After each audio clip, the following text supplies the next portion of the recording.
Ladies and gentlemen. Hi Lee, how are you? Hello, I'm wonderful. How are you? I'm good, thank you.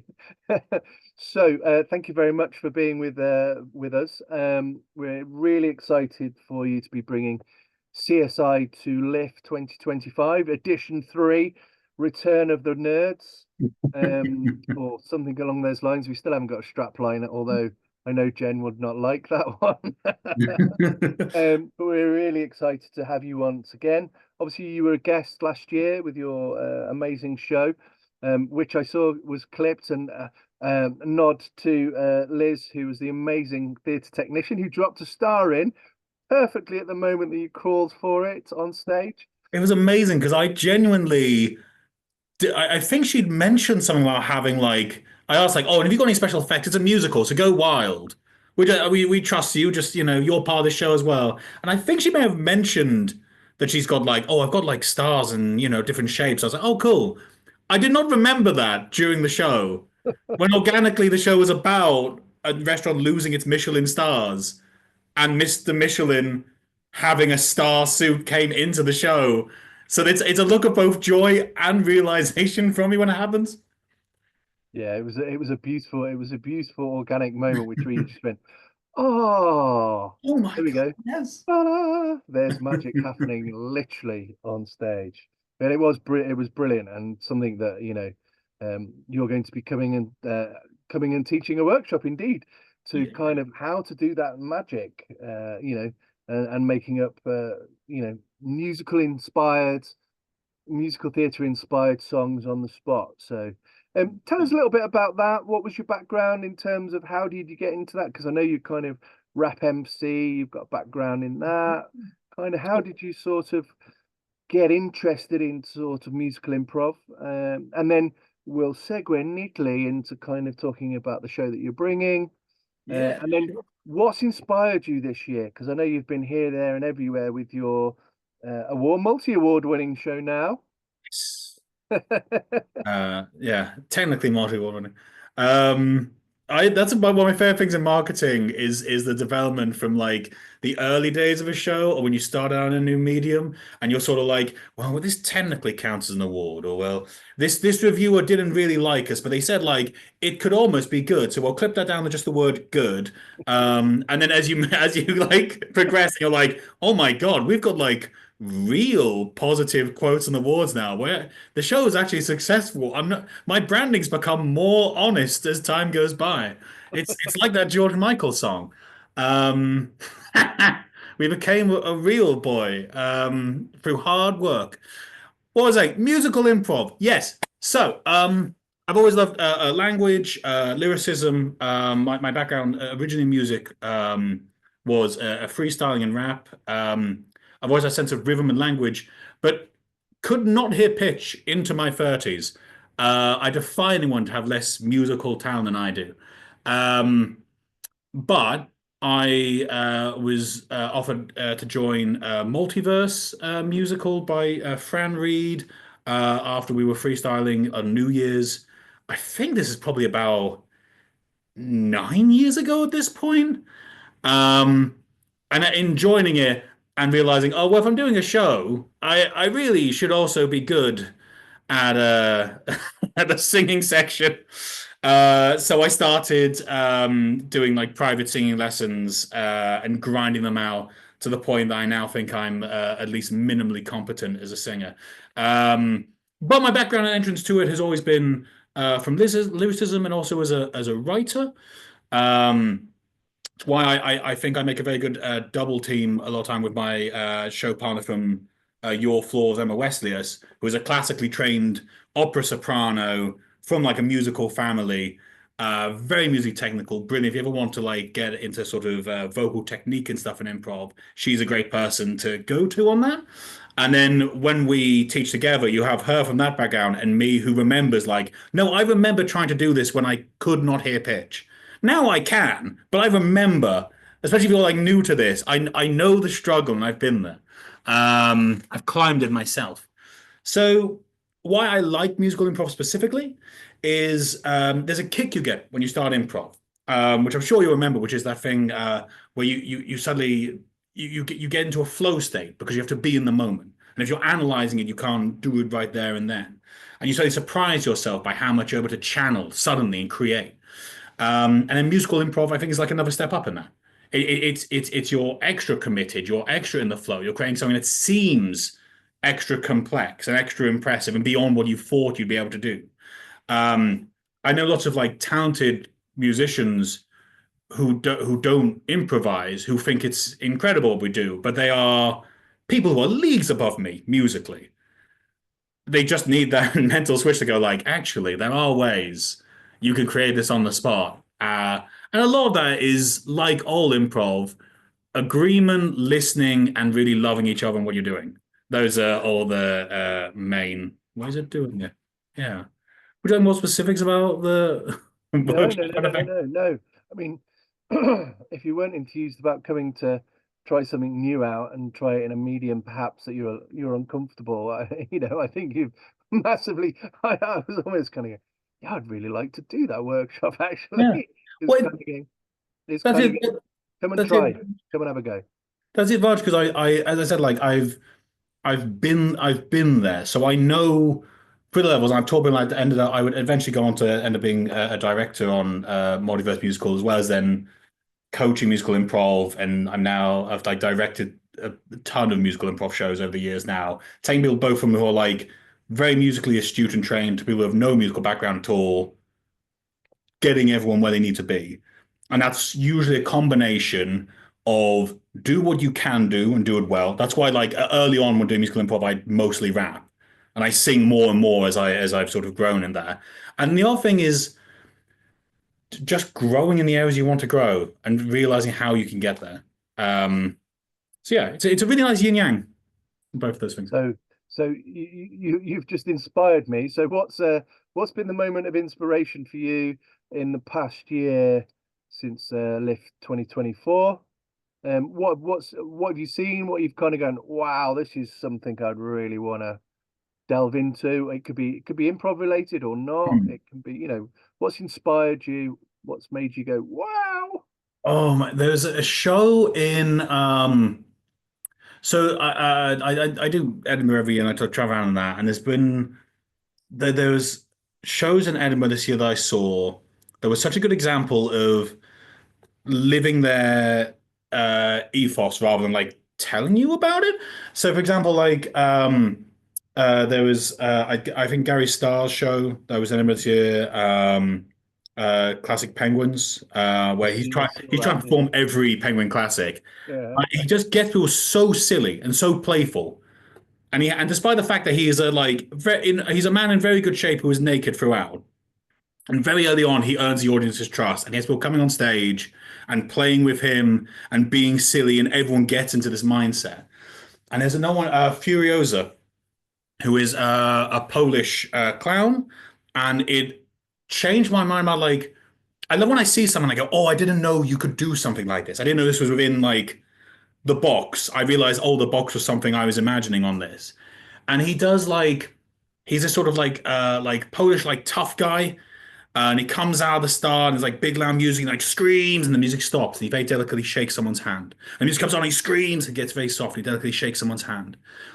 And the show is about him being like, like this sort of tough guy who gets into crime, and he has the whole audience like cheer and clap as he like snorts drugs, but it's like a Hoover and like sugar, whatever, and like downs drinks and whatever. And then his character has a child, and then he starts going back towards those games that the audience have been trained to like clap and cheer, and the audience are like, and he's like, are we still? Are we still cheering? Like he doesn't have to say anything. He doesn't speak in the show, but you feel the audience start to question the games they're doing. And by the end of the show, half the audience, including myself, are just crying, and it sneaks up on you and really hits you. And before then, I hadn't really thought that like going to a clown show in which a man is chased by a toy car would have me in tears. But there's a point where it just starts hitting you, and you start, in Furiosa specifically, you start thinking about. For me, it was a lot of the men in my life I know who've struggled with demons, and those of them who didn't manage to overcome them. And that was a show where, like, again, he just let it hit you. And I think there's something wonderful in doing pieces of work where you don't have, I mean, this is kind of the point of you don't have to explain it, you feel it. So that kind of stuff has been really like blowing my mind this year. I've gone very, there's a lot more clown, a lot less stand up in the last year, actually. Yeah, I mean, we were fortunate to have the Gary Starr show that came to the Unity to a sold out audience, and it was Hmm. I've never quite laughed so much or seen so many people literally losing control and just tears rolling down their face. The closer, which I won't spoil for anyone, was just Hmm. magnificent. I Um, I went to his workshop after seeing Classic Penguins. I'd seen some of his shows before and really liked them. And after seeing Classic Penguins, he mentioned he's doing a workshop, and I immediately went and signed up for it. It's about the third or fourth time I've done a clowning workshop, and it's the first time I think I really started to understand something. I wasn't just shouted at. Someone was like, "Here's why that doesn't work. yeah, Here's some things you can start doing." I just fluctuated between being like, okay, I think I'm getting a grounding, and then going, I'm lost again. But I at least now feel like, I can see a really far summit. I don't think I'm good at this, but I at least have a sort of concept in my head as to what I could start like working on. yeah. I think as we were talking before we joined the Zoom was that idea of structure, and then having enough space to play that interactiveness, which is obviously improvised, and being able to bring on, what's the relationship with the audience and what type Hmm. of relationship do you want, and then gradually encouraging people to come and play and be playful. Um, and I think if the invitation's done in the right way, um, Hmm. amazing things can happen because actually the star in those little sections is the member of the audience. Yeah. There's a lot of generosity in that playfulness of kind of going, right, I'm going to set you up. You're going to come and play with me. I'm going to safely guide you through this, and I'm going to make you look amazing. Yes.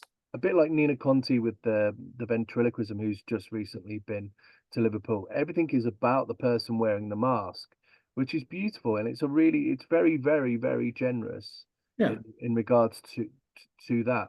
So it's almost like so we've got Neil coming over to do Neil Plus One Cafe Amore, who in a similar way plays with a member of the audience who will Hmm. become the partner within the show. And I was talking to him about that. Well, how do you, and he's kind of going, well, it's about the invitation. It's about the Hmm. contract that I set up early doors. It is very carefully balanced. And I always make sure that the person who I'm playing with is comfortable, but I make them the star. Yeah. And that's really beautiful. I think you use the word relationship, which I think is perfect for it, and contract. Like, it is a thing of teaching the audience how to read the show and how they'll be treated. If you teach them early, they'll win. Great. Something I think is very underrated. Dylan Emery, when he's doing the sort of writer like MC type role in Showstoppers, I try to emulate this guy. I love it. He gives every audience member who says something like a little yes and when he goes like, where would the musical be set? And so he goes, aquarium, great, I can see the fish. A theme park, lovely, the colors. Like just giving someone that little extra. It's a tiny thing, but psychologically, you've told the audience if you give us something, you will be rewarded. Yeah. Even if it's something that seems small at that bit, but it really does shift an audience's mind. It's a really lovely thing to do. Yeah. So coming around to the show that you're bringing to the festival, I haven't seen it, and I know it's been it's been going around and being the evolution of it over time is nearly a decade now. Is that right? 10 years? It's over a decade. It was Over a decade. our first show was early May in 2014. Wow. Yeah, So a long time. And we haven't aged that badly. no, well, I look, When I look at the I posters, went, it's not that bad. I did a little Google and I looked at some of the, the early publicity shots and kind of going, well, there's not much difference. Really, not much difference. It's kind of they've obviously got the Fountain of Youth down in that there London, Yeah. not up in the north where you just get battered by wind, rain, and pollution. Or Oh do yeah, you? there's no pollution in London. Yeah, I that's the know, but same that thing. but Yeah. that is the magic elixir. I've come to realize it is the magic elixir. Just grime. Yes, it'll Yeah. make me feel, my waxy skin, all of that. So obviously 10 years. That's a lot of shows. How many shows have you done? Just out of interest, approximately.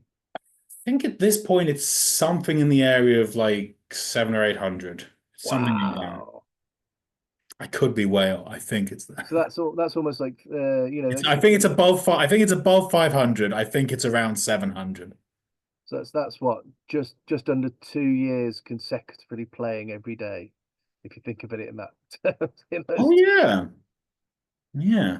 I mean, a lot of it's taken because we always get the big boost from Edinburgh runs. We do the full month every year. That bumps us up a lot. Yeah, We but start even to do still, that increasingly more that shows in Brighton as well. It bumps us up a lot. that is a marathon doing Edinburgh. Yeah. Are you going this year, or has Oasis spoiled Yes. it for you? Has what spoiled it? Has Oasis spoiled it for you? Oh no, no. Well, we're doing it this year, but accommodation continues to be a nightmare in Edinburgh. As Yeah, each year where we like work out what we're doing, and we're like, well, landlords are making more and more money. Um, there are offers in Edinburgh. There's a campsite outside of Edinburgh in which I think I don't want to disparage them, but I've got very lucky because the Edinburgh Fringe Society made recommendations that reduced the cost of our accommodation. Last year, we managed to get it overall. What did we say? We said around £9,000 from where it would have been, thanks to some recommendations from the Edinburgh Fringe Society. Got that down. Um, I stayed in a sauna, which was lovely. Um, but it's the same money, yeah. It's hard, but yes, we are back. And it's going to be wonderful. yes. I had thought we had thought about going up and taking, and then Oasis did their whole thing, and I was just like, nah. I mean, look, to be honest with you, I love the Edinburgh Fringe, but I feel like we have to like very carefully balance our books. Um, I I'm fortunate enough to have like okay liquidity. Um, and yet as a show that has sold out like a sort of upper medium sized venue consistently for I don't know 7 years or something at this point. We still have to really carefully check our books so that we don't end up just going into massive debt to landlords. So I'll figure Yeah, something out over time. yeah. I don't know. Maybe, and this is one of the things I did hope, as much as I love Edinburgh, that the more love spreads to a lot of these smaller festivals around the UK because there's lovely ones. I mean, well, the last one in England is Brighton, which I do every year. Love Brighton. We also did Colchester Fringe last year. Thought that was fabulous. There's lots of really lovely like these sort of fringes and villages and like old town stuff over the UK, which are good to do too. Yeah, yeah. No, we there's been Morecambe up here. Has been a couple of people I know have been up there. They said that's really good. Oh my God, what's the one, the spa town that's near to us that's gone completely out of my head? Hmm. We're going to Leicester to the Comedy Fest for the first time. Oh, that's great. Yeah. We've always sort of slightly dodged it, kind of gone, but no, we're going there with Storyforge just to. Hmm. Because Ryan's from Leicester, so we're hoping that he just brings his extended family on multiple occasions, so we don't lose our pants. But Yeah, but at least we've got somewhere to stay, that's always the main that's always consideration. helpful. Have we got Um, somewhere? So we're staying in his dad's conservatory. oh, nice. Yeah, it'd be Yeah. really good. He lives in the middle of nowhere, so it'll be quiet and dark. So okay, so CSI 10 years. No.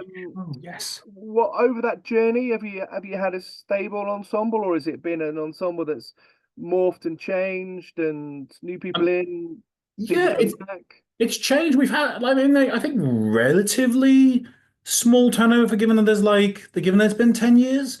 Um, I mean, as we sort of grown, we like added sort of like a few people for like 2 or 3 years at this point. We still like most like the original cast, but we in more recent years we added what are we on now? Fourth or fifth gen cast members added. Most recently, we got Izzy Glynn, who's an incredible performer, who also does musical improv as well. Shout out Glamours and Prime. And then we got Mike Coonsey, who's wonderful. So yeah, we've got Kelsey O'Hara, Mandeep Singh also joined us. So yeah, it's sort of it's grown. It hasn't been like we have there hasn't been like a complete like sort of feel like a reboot. I think it'd feel more like series of a TV show where like new characters come in Yeah. and like maybe one or two move on to other projects, but by and large, that sort of like it hasn't changed dramatically in that sense, which is quite nice. We did a show at Wilton's Music Hall, which is like the oldest Yeah. Yeah. Yeah. functioning music hall in Europe or the world. I'm not sure. Lovely venue, incredible acoustics, like real craftsmanship because it predates microphones. And we did that with almost just like the original cast. Uh, Pretty much exactly like if you were just going, yeah, it was almost like the full original lineup, and that was really lovely. It's sort of like a 10-year thing. I'd love to Nice. try and track. I don't think we filmed the first show, but it'd be wonderful if you could see them compared. Yeah. So over that time, as is it sort of similar to the structure you started with, or is it slowly evolved and morphed and changed? We continue to like tweak and polish and I think freshen up. Even just this last weekend, we like changed and added like a type of scene that we hadn't really done before. We thought would be nice to play with. Um, there's like areas of the show that also get changed around. Obviously, like as we develop as performers and as our sort of moods and taste change, we also sort of like our general play style changes. And I mean, in the early days, it was partly because quite a few of us, including myself, were like quite new to improv at the time. We tried to be more strictly like if you wouldn't do a scripted theatre outside of the audience participation, we'll try and keep it this. So we didn't do much in the way of editing or montages. You just walk off stage, and we've become more playful and a bit more free and loose of that because I feel um, after several years in, we're confident we have the gravitas at this point to pull off like, we earn your respect. This is a solid professional production. We can screw around more. That's the balance of it.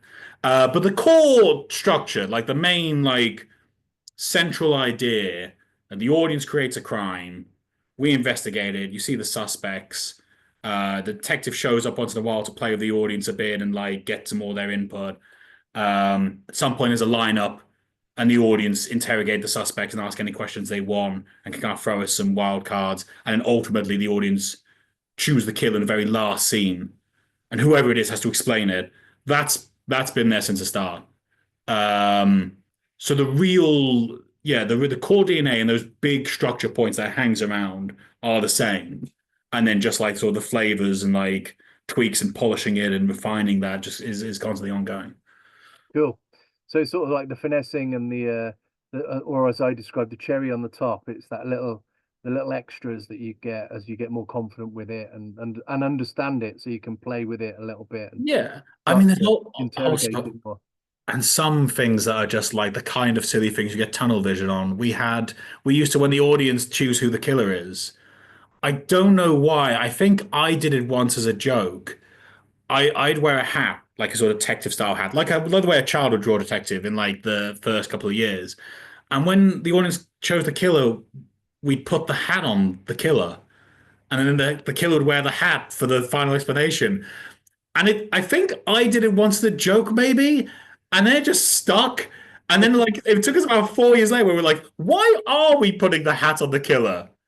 That doesn't make any sense. Fewer hats. Um, that's the real change. But we spent which was unusual at the time. A lot of the things about CSI were like unusual at the time, but are now more commonplace. Like the fact we cast specifically for this show. We weren't like an existing group. We didn't all like know each other.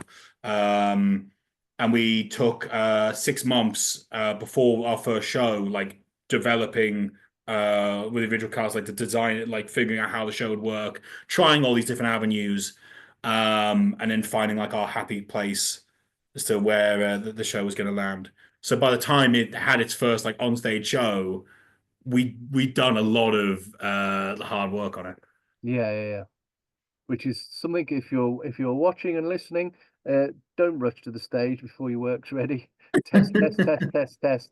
Get your reps in, and then give it your best when you go out and do it for the first time, and then reflect on it and kind of go, okay, now start to tweak. I think there's a balance that it doesn't have to be 6 months. It doesn't have to be quite Well, as hardcore as we went, but No, I mean 6 months. If you're thinking if you're doing 2 hours a week over 6 month period, it's not a huge amount of time, Mm, but it's an I genuinely see work that's far too rushed to for it to hit the stage, and it all sort of it's never as developed or as crisp or as mm, meticulous in its because people don't understand the structure. They're kind of getting lost within what might be something that's quite complex. It's not in their bones yet, and I think reps. yeah.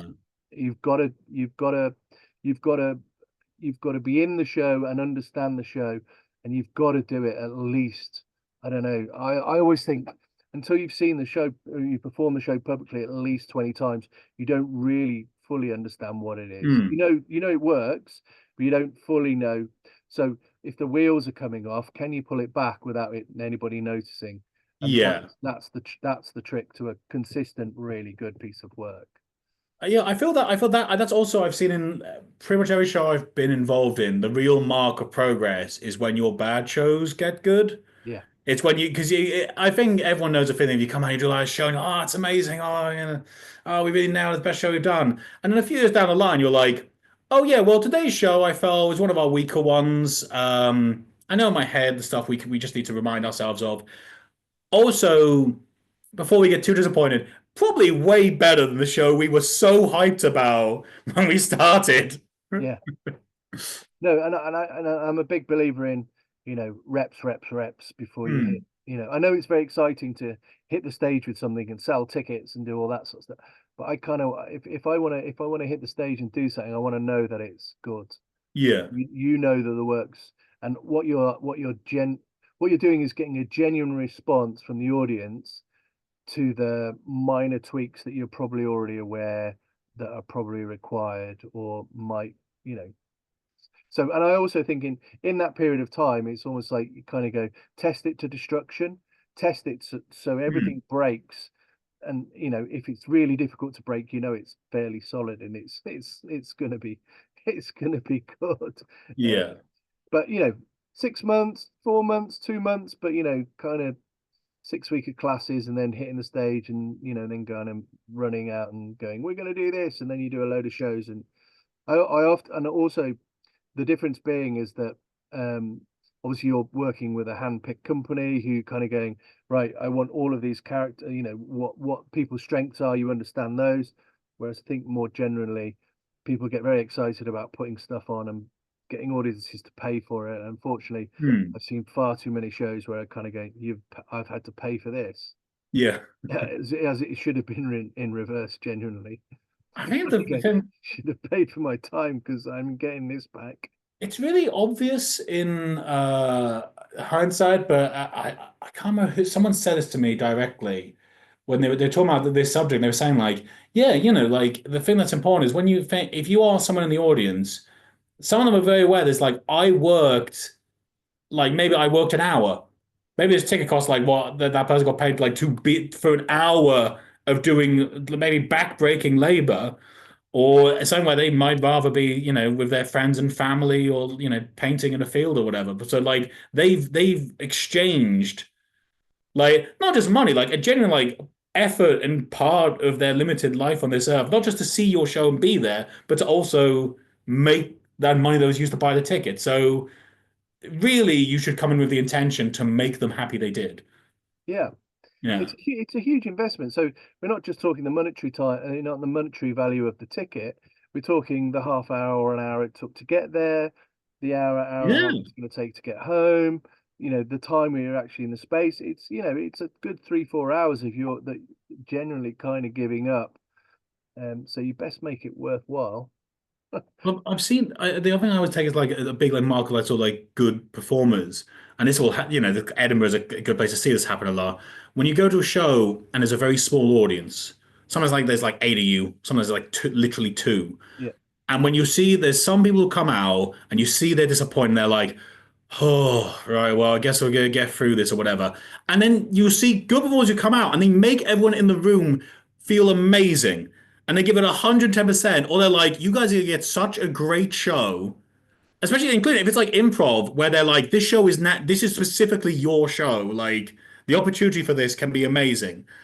And I know some people, most people I think who like go to a lot of shows, remember at least one show they saw where they were in such a small audience, and they're like, "Yeah, I got to see someone make something amazing for basically me and three other people." Yeah, Um, Obviously, I'd rather perform to large audiences. That's great. That's, absolutely. but when you get, but you don't make someone else feel bad if it's a small audience. When they come, make them feel great for it. Yeah, No, make them know we they we won, like we were saying we had earlier. we had this experience. First touring show, theatre show that we did for a company I used to run. We had four people in Rotherham Art Centre, and they had a policy that you could pull the show if there were less people in the audience. Well, there were three of us, and we went, Hmm. "No, we're here. We're all set up. Let's do the show." And we got letters from three out of the four members of the audience to our office, going, "Thank you so much. We had such a good time." And that they those letters stayed on the notice board for so long as a Yeah. reminder that it doesn't matter who you're playing to or how many, you make sure that that show is as good as you possibly could make it, because Yeah. people have given up their time, and that's precious. Yeah. Talking of giving up time and being very Yeah. precious, you see where I'm going with this, Lee. Nice, nice, nice. Um, Thank you so much for this evening. Thank Um, you.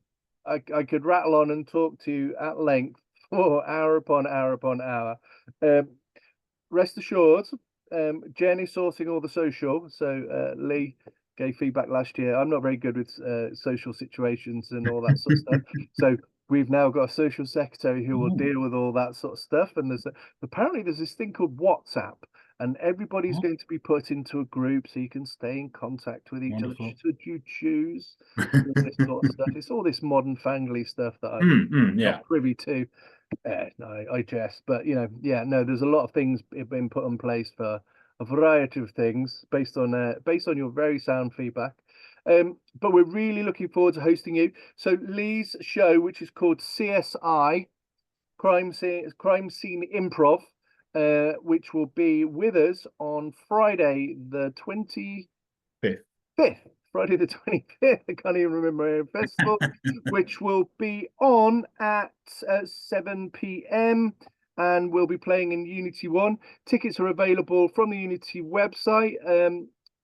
Obviously, we want you to come and see this. As you've heard, the work is ancient. No, it's experienced, a decade old. Been performing 700 shows, which I can't quite fathom how many places you must have been, Mm. or just in one spot doing a repeated over again Really and running again. that small to the ground. Yeah. Yeah, but we're really excited to have you and your team, and of course Lee is teaching on the Sunday with the first time we've ever had somebody teaching about musical improv, which is a real coup for us.